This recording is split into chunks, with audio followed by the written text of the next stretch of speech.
Good day guys and welcome to another episode of Riding in Tandem.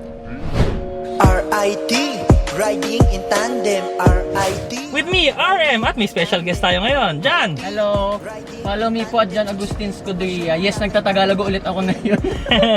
And also si Sir Jem ng Toyota.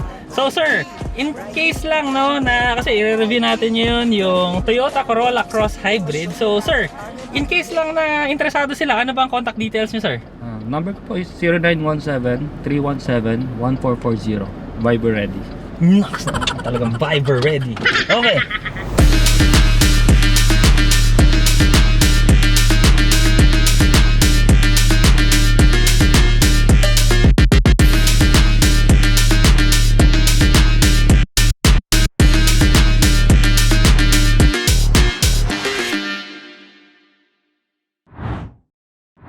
First drive natin yun ng Toyota Corolla Cross Hybrid. So tara na, umandar na tayo. First up, alam nyo ba na ang bagong Toyota Corolla Cross Hybrid, no? Lahat talaga, legit hybrid na lahat. Simula dun sa lowest variant hanggang dun sa pinaka-highest variant na GRS. At simulan na muna natin sa presyo, no? Ito kasi yung pinaka nagulat ako. Imagine niyo Corolla Cross Hybrid, pero mura. As in, 1,498,000 pesos lang yung base variant. Tapos yung gamit natin ngayon na GRS variant, 1,917,000. Tapos meron din siyang variant na yung mid niya, so 1,763,000 pesos. So imagine niyo mga pare, naka-Toyota na kayo, tapos naka-hybrid pa kayo, tapos 1.5 million. O, diba? Sulit na yung base model, okay na. Makakatipid ka na sa pinambili mo, tapos makakatipid ka pa sa gasolina, o, diba? So, pagka automatic naman yun pag hybrid kasi yung sasakyan, usually nasa 20 plus na kaagad kilometers per liter ang andar diba? Kasi nga nagtutulong yung ICE niya, yung internal combustion engine at saka yung baterya at saka electric motor para mas makatipid ka ng gasolina. Ang mga bago pa dito sa Corolla Cross Hybrid, no, meron na siyang drive modes ngayon. So lahat ng variant meron na siyang drive modes. So kung ano yung kailangan mo, kung nari eco or power, so meron na siya. Tapos yung sinasakyan natin na yung Corolla Cross Hybrid GRS, may equip siya, ito, panoramic moonroof and dual zone climate control. And salamat na lang, malakas yung aircon kasi sobrang init na yun. Oo. And may air conditioning vents din dito sa likod, dalawa sila. Pag GRS tsaka yung mid-spec, pareho silang may vent sa likod, diba? Yes, sir. Pero yung low end, yun yung wala yata. Okay. Nakakatuwa, no? Kasi yung aircon niya, diba? Dual zone climate control, no? Imagine mo, diba? Kung gusto kong mas malamig, tapos kunwari yung kasama niyong chicks, ay hindi pala si Sir pala. Sir Jem, no? Kunwari gusto niyang mas mainit, no? So pwede mong magkaiba, diba? Yes, sir. O meron na rin siya nung data communication module. Oh, high-tech, naka-hybrid na, may ganun pa, no? So meron na rin kasi itong nung Toyota Connect app na pwede mong hanapin yung kotse mo kung nasan siya, or pwede yung driving behaviors mo makikita. Pati yata yung yung kung kailangan mo nang magpa-PMS, so makikita na rin doon yung sir, no? Yes, sir. May Toyota app. So may idadagdag ka pa ba sir sa may Toyota app na pwede niyang gawin? Shy type si sir, yan yun. Pero sir, meron naman to ng Apple CarPlay Android Auto, no? Yes, sir. Ayun, Wireless. complete na. That's all you need in a modern car phone na yun. Oo. Mga Android phone connectivity. Ang laki na ng screen kasi 10 inches na sa lahat yata ng model to, diba Yes, sir? O, diba? Hindi ka na mamimili kasi lahat naka 10 inch na, lahat naka Android Auto, lahat naka Apple CarPlay. Ayun pa, may 360 camera. Oo, may 360 cam pa ngayon. Since bago na tong lahat ng lineup ng Corolla Cross Hybrid, bago lahat yung itsura niya, especially dito sa GRS, may black grill ka na and then mas malaking wheels dito since top of the line to. 18-inch wheels na din ito sa GRS. Yung lower 17 and 16 ba sa G? Something, basta gano'n na din. Pero yung takbo niya na first time in a long time, nasa likod ako, masarap yung ride niya dito sa likod. Wala nga, ginawa pa akong driver. Lang, uy. Pero total na dyan na rin naman, no? Ano ba, kamusta space mo dyan sa likod? Yeah, okay lang. Ganda for a compact crossover. Pwede siyang pang pamilya na din. So ano ba height mo dyan? 5'4 lang. Sorry 5'4". So ako 5'8", pero naka normal driving position ako. Yung space mo sa tuhod, mga tansya mo, mga ilang inches pa yan? Hand length, ganyan. Oh, so Dami. isang Feature din, malaki. maganda. And then kita nyo sa likod, Ayun, kahit may yes. moonroof, kasya-kasya din ako dito. Kasya ka sa moonroof?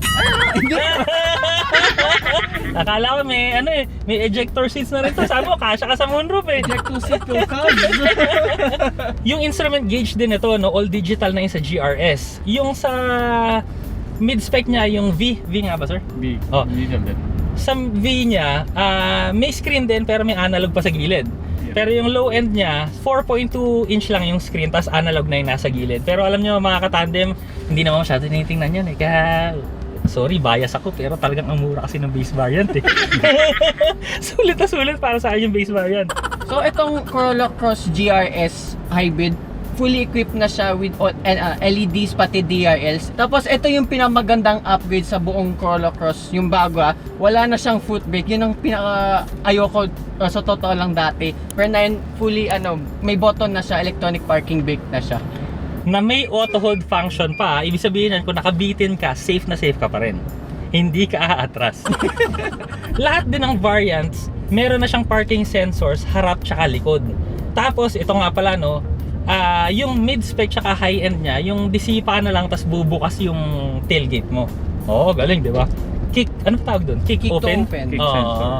Tapos yung maganda dito pa sa GRS model, kahit hindi mo nahawakan pindutin yung button sa tailgate, pwede mo nahawakan para bumaba or tumaas ulit. Yung GRS pa, no, meron siyang around view monitor. So, kung nasa tight spaces kayo, tapos meron mga maliliit na bagay na baka mabunggo nyo, makikita nyo na doon sa around view monitor, hindi mabubunggo. May dashcam na rin pala to sa likod tsaka sa harap. Ayun, no, pinaglalaroan na ni Jan doon sa likod. Ayun. So lahat pala ng Corolla Cross Hybrid pala, meron siyang keyless entry, tapos push start na din lahat. And yung itong pinamaganda, pati yung base model, may wireless charging pads silang lahat. Yun ang gusto ko din. Even though bulok na yung phone ko, pwede at least meron pa din siya kahit papaano. Alam niyo, no, napapansin ko lang, gumagaling si Jan mag-Tagalog, no? Bihira lang mag-Tagalog. O dito lang mangyayari sa RIT lang. Exclusive pala, exclusive. Tapos balik ulit tayo sa labas, no? Nakakalimutan kasi natin, no? Yung headlights din ito, kakaiba na. Lalo na yung mid tsaka yung high end. Tapos yung low end, smoke pa rin, no? Kagaya ng dati, sir, di ba? Yes, sir. Okay. Ang base variant din pala ng Toyota Corolla Cross na wala tayong safety sense, pero yung mid tsaka yung high end, meron na rin. Yes, sir. Tapos speaking of sa base model, yung maganda din doon, napansin ko lang, yung spare tire niya, fully size spare tire na sa V at itong GRS, doon na type tire lang. Pero at least meron pa din spare tire. Tsaka masasabi ko lang sa inyo, no, pag ganito talagang magsa-summer, mainit talaga yung no, buti malamig yung aircon ng Corolla Cross. Pero alam niyo yung pinakamaganda dito, magpalagay na kayo ng Ceramax Nano Ceramic Film para hindi na kayo masasaktan sa init, di ba? Details na sa baba. Oo, di ba? Ceramax nyo na yan. Yung mga charging ports nga pala, no, sa mid-spec lang siya at saka sa entry level. Yung mga Type-C na charging port dun sa second row. Yung V rin at saka yung GRS, no, pag umaatras ka, yung side mirrors niya bumababa. Ibig sabihin, no, hindi ka mahihirapang umatras, no, makikita mo kasi yung ilalim. So sa driving naman, no, ang ganda talaga ng hybrid, no, kasi pag kunwari kagaya nito, kanina hindi kasi umaandar yung makina kaya napakatahimik. So ngayon umandar yung makina, pero sa akin okay lang naman yung yung engine noise. Ikaw okay lang sa'yo? Smooth yung transition na hindi mo maramdam kung yung makina umaandar o yung EV mode lang siya. Yung maganda dito sa Corolla Cross Yun nga pala, speaking of EV mode, may EV mode din to, no? So tingnan lang natin yung battery niya. Try natin EV mode. Low bat yung battery daw. Anyway, kasi siguro puro traffic to. Pero ang pinaganda kasi no, at least habang umaandar ka, nakaka-charge kasi siya ng battery. Tapos pag mabagal yung andar mo, yung kuryente naman yung gumagana. Pero yung suspension niya, komportable rin, no? Yung upuan dito, komportable. Yung sa'yo ba? Okay lang din, kahit 18-inch wheels pa to. Oo. Sobrang komportable. Braking is good. Acceleration, hindi natin masyadong na-try kasi first drive pa lang naman natin to. Pero abangan nyo na lang yung complete video natin. Alam nyo naman kung saan mahanap RIT Riding in Tandem. Ang masasabi ko lang sa inyo, no, palaban talaga ang Toyota. Imagine nyo 1.5 million, meron na kayong hybrid crossover na Toyota. Diba? That's all you need to say. Yun na yan Toyota hybrid 1.5 million, end of story, sir, di ba? Yes. Pag may mga magte-test drive sa inyo, di ba? Yun na lang yun Presyo pag din-drive mo pa, nako wala ka namang marereklamo. Toyota naman to wala kang marereklamo sa driving nito. Sorted out lahat yan, sure. Oh, any last words, John? Uy, hindi mo mamamatay. Ay, di, ano lang. Wala yata, hindi daw siya mamatay. Di, abangan nyo na lang yung test drive review ko ng base model. Yun talaga inabangan ko. And then, itong GRS, sa ibang panahon na sa next month, hopefully sa Autofocus Test Drive Festival, ako naman magbibigay ng full driving impressions nito.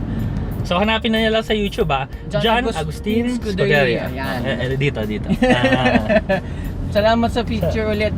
Second collaboration ko na to with sa inyo guys. Thank you. Tsaka thank you rin dyan sa Of course, pagsama sa amin. of course. Salamat Kasi din. syempre salamat sa pagbibigay ng time and effort for mga katandem natin. Thank you. Tsaka Sir Jem, ano ulit yung contact details mo, sir? 0917-317-1440. Single ba, sir? Married. Ayun lang, sorry. Gwapo sir Ayan, maraming salamat mga katandem sa panonood. Sana nag-enjoy kayo sa video na to. Next video na. Bye! RIT, riding in tandem. RIT, riding in tandem. Seramax nyo na kasi! RIT, riding in tandem. RIT, riding Pahabol pa yung Seramax. RIT, riding in tandem. Siksik impormasyon mula kay Arnold at Elaine. RIT, riding in tandem. RIT, riding in tandem. RIT, riding in tandem. Siksik impormasyon mula kay Arnold at